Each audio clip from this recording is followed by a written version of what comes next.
अस्सलाम वालेकुम दोस्तों, कैसे हैं आप। मैं हूं फ़ारूक और आप देख रहे हैं फ़ारूक मौलाना ऑफिशियल। आज मैं आपके साथ एक वीडियो शेयर करता हूं जिसमें आप देखेंगे कि किस तरह एक एम्पलीफायर डेक को बड़ी आसानी के साथ इसके सर्किट को रिपेयर करने लगा हूं। कोई ज़्यादा मुश्किल नहीं है।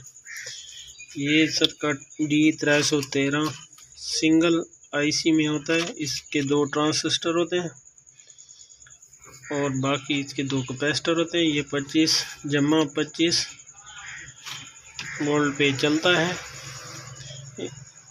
तो अभी मैंने इसको चेक किया तो इसके ये 2 ट्रांजिस्टर D313 जल चुके हैं, जो कि मैंने मार्केट से नए लेकर चेंज कर लिया।